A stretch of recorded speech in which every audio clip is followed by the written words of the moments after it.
ઉપસ્થિત ગાંધીનગરના ધારાસભ્ય શ્રી, ગુજરાત રાજ્યની અંદર ઠાકોર સમાજને જાગૃત કરવાનું જેમને નેમ સત તરીકે આ વિસ્તારને સેવા કરવાની તક મળી છે, ગામે ગામ જઈ વિકાસના કામ કર્યા છે અને આખા મહેસાણા લોકસભાના ચૂંટણીના સહયોગે જેઓનું નામ ગુજરાતમાં ગુંજી રહ્યું છે અને મારા ખૂબ જૂના મિત્ર એવા રોહિતભાઈ ઠાકોર સાહેબ, આપણા સમાજના પ્રમુખ રામાજી ઠાકોર અમરસિંહભાઈ, સાથે અમારા ભરતજી ડેલીગેટ, સાથે અહીં ઉપસ્થિત મહેસાણા તાલુકો, જોટાણા તાલુકો જયશ્રીભાઈ પટેલ, સાથે આપણા યાત્રાજીના મંત્રી અને આપણા જિલ્લાના મહામંત્રી શ્રી લક્ષ્મણસિંહ ભાઈ ભરતજી નટુજી ઠાકોર, દિલીપસિંહ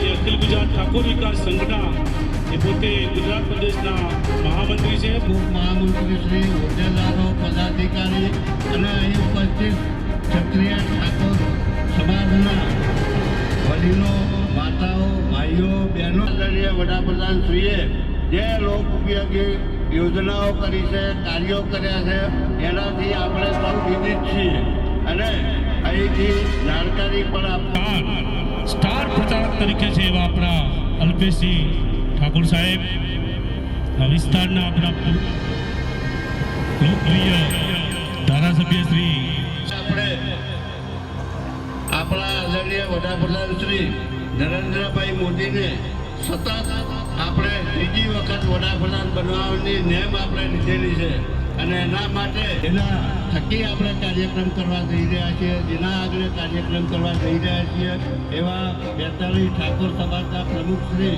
રામાજી ઠાકોર, સાથે 26માંથી આપણે એક સીટ તો બિનહરીફ તૂટીને મોદી સાહેબના ચરણે આપણે ધરી છે, ત્યારે 25 સીટ પણ આપણે પાસ કરી છે, ત્યારે મહેસાણા લોકસભા પણ 5 લાખથી વધુ મતે આપણે જીતીએ અને એમાં પણ ગુજરાતી વિધાનસભાનો નોંધપાત્ર બહેનોનો ખૂબ ખૂબ હૃદયથી આભાર.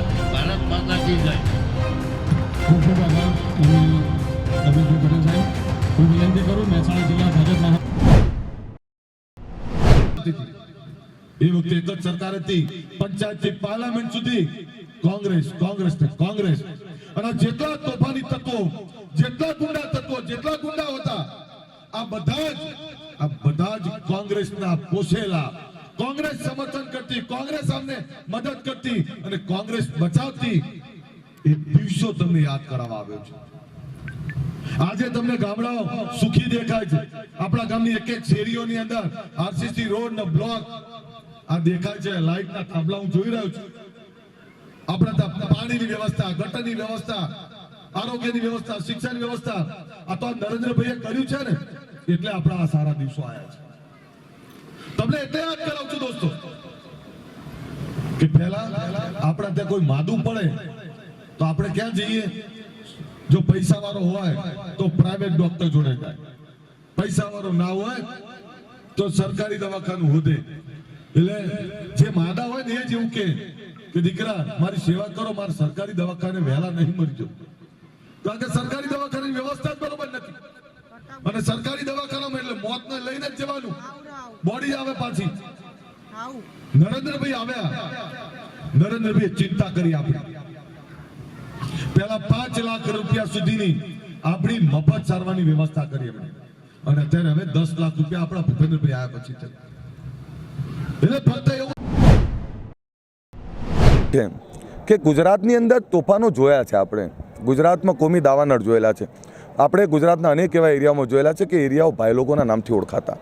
આપણે એ પણ જોયેલું છે કે સૌરાષ્ટ્રમાં જઈએ તો ક્યાંક એવા બોર્ડ મારેલા હતા કે અહીંયા તમારી કાયદોની વ્યવસ્થાને પૂરી થાય છે. એટલે સામાન્ય લોકોને રંજાડવા, સામાન્ય લોકોને લૂંટવા અને સામાન્ય લોકોની હત્યાઓ આ ગુજરાતે જોઈ છે. ને એ બધાને પહોંચતું હતું કોણ? તો કે કોંગ્રેસના નેતાઓ, કોંગ્રેસના શાસકો, કોંગ્રેસના રાજની અંદર ગુંડાઓ નેતા બની ગયેલા, એવા પ્રકારની વ્યવસ્થા હતી. એટલે હું તો સ્પષ્ટ, આ મારો સ્પષ્ટ છે ને ગુજરાતીઓ જોયું છે એ ગુંડારાજ જોયું, ભ્રષ્ટાચાર જોયું એટલે તો ગુજરાતીઓ કમળને લાયા, ભારતીય જનતા પાર્ટીને લાયા. નહીં આજે ગુજરાતમાં ક્યાંય કોમી તોફાન નથી, આજે ગુજરાતમાં ક્યાંય ગુંડારાજ નથી. અહીંયા એક જ દાદા છે, હનુમાન દાદા. અને આજે ગુજરાતની અંદર તમામ લોકોનું તમે જોઈ લો કે કોઈને તાકાત નથી કે સામાન્ય માણસનો કોઈ રંજાડી શકે, કોઈ ડરાઈ શકે. એટલે આજે સ્પષ્ટ કહું છું, કોંગ્રેસના શાસનમાં ગુંડારાજ પણ હતું, માફિયારાજ પણ હતું અને ભ્રષ્ટાચાર પણ હતું. રાહુલ ગાંધી ખાસ ટિપ્પણી કરી છે કે ખાસ જે રાજા રજવાડાઓ જે છે ખાસ જે જમીન ઉપર એમની ઈચ્છા હોય એ જમીનને પડાવી શકે. હું એ જ કહું છું કે જે કોંગ્રેસ સસ્તી રાજનીતિ કરે છે એ કોંગ્રેસને રાજા મહારાજાનું યોગદાનની ખબર જ નથી. અને હું તો ક્ષત્રિય સમાજને કહું છું કે આ જે કોંગ્રેસે તમારું બધું જ લઈ લીધું, જે કોંગ્રેસે તમારું માન પણ નથી જાળવ્યું, એ કોંગ્રેસના શપથ કેટલાક લોકો કોંગ્રેસી આગેવાનોની જોડે ભેગા થઈને કરો છો, આ સારું નથી. તમે બધા તો નરેન્દ્રભાઈને માનો છો. ક્ષત્રિય સમાજ તો નરેન્દ્રભાઈને ખૂબ આશીર્વાદ આપ્યા છે. આ તો ખુમારીવાળો સમાજ છે, એ ક્યારેય અવળી દિશામાં ના જઈ શકે. આ નરેન્દ્રભાઈને માનનારા લોકો છે અને નરેન્દ્રભાઈને માનનારા લોકો છે. ત્યારે એમના નેતાએ જ્યારે કહ્યું છે રાજાઓ તો ખપી જતા, રાજાઓ તો પોતાના ભંડારો ખુલ્લા મૂકી દેતા, એક કર્મઠ રાજાઓ હતા, પ્રજા માટે ખપી જનારા એ રાજાઓ માટે આ પ્રકારનું બોલવું દુર્ભાગ્યપૂર્ણ છે. આ એમની માનસિકતા છતી કરે છે. ગુજરાતમાં આપણે એક નિવેદન કર્યું કે કેટલાક રાજનીતિક એજન્ડાથી ચાલે છે અને ગુજરાતનું કોઈ એક સમાજ સરકારથી નારાજ નથી. સ્પષ્ટપણે કહી શકાય કે ક્ષત્રિય સમાજનો હાલ જે રૂપાનો વિરોધ ચાલી રહ્યો છે. હું આપને કહું ને કે ક્ષત્રિય સમાજ તમે જો ક્ષત્રિય સમાજના જેટલા નેતાઓ હોય એ સ્પષ્ટ કહે છે કે અમારો રૂપાલા સાહેબ સામેનો વિરોધ. રૂપાલા સાહેબે કીધું કે તમારો 100% મારા માટેનો વિરોધ હોઈ શકે અને 100% ક્ષત્રિય સમાજની લાગણી દુભાણી છે, એટલે સ્વાભાવિક છે કે સમાજનો આક્રોશ છે. પણ એ સાથે એમણે નરેન્દ્રભાઈ માટે હંમેશા કહ્યું છે કે અમારો નરેન્દ્રભાઈ માટેનો કોઈ વેર નથી, અમને ભારતીય જનતા પાર્ટીને નરેન્દ્રભાઈ માટે કોઈ જ ગિલા શીખવા નથી.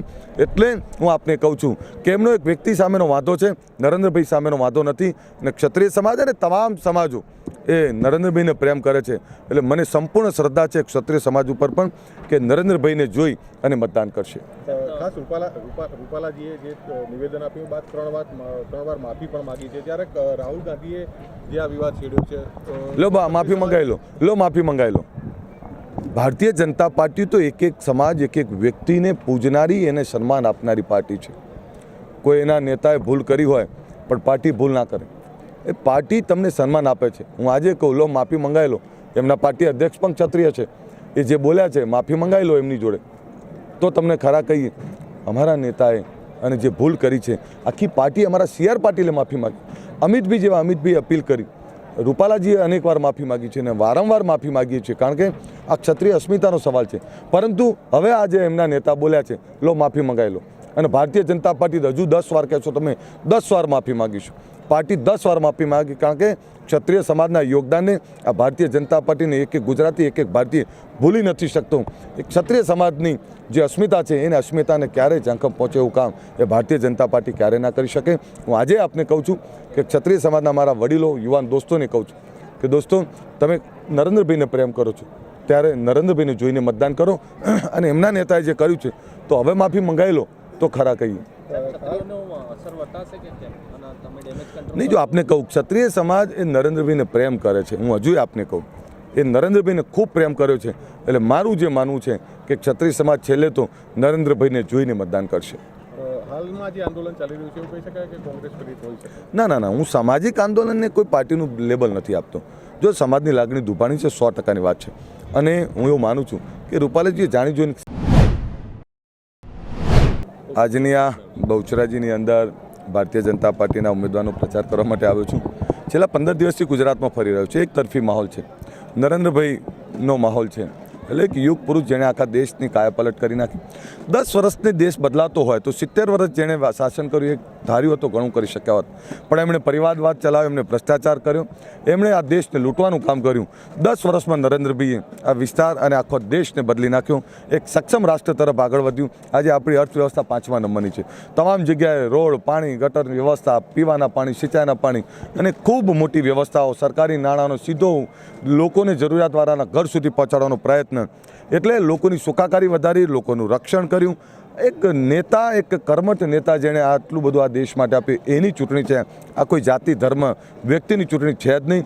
એક વિચારધારા જે રાષ્ટ્રને બહુ મજબૂતાઈ આપી રહ્યું છે, એક વિચારધારા જેને આખું વિશ્વ માને છે, અને એ વિચારધારા જે આ દેશને આગળ લઈ જવાની, એ વિચારધારાના સમર્થનમાં જ અહીં આવ્યો છું. આપણે કહ્યું કે પહેલાં પંચાયતી પાર્લામેન્ટ જે કોંગ્રેસ હતી એ સમયે ગુંડા હતા, કોંગ્રેસવાળાને આપણે ગુંડા તરીકે સંબોધન કર્યું કે ગુંડાઓને કોંગ્રેસ પાલી પોષી રહ્યું છે અને કોંગ્રેસમાં માફિયા અને ગુંડાગર્દી નથી. આપને કહું કે કોંગ્રેસના શાસનમાં આપણે કોમી દાવાનળ જોયા જ છે ને. કોમી તોફાનો થતા હતા એ બધા કોની સાથે જોડાયેલા હતા આપણે જોયેલું છે. એક મિનિટ એ દાદા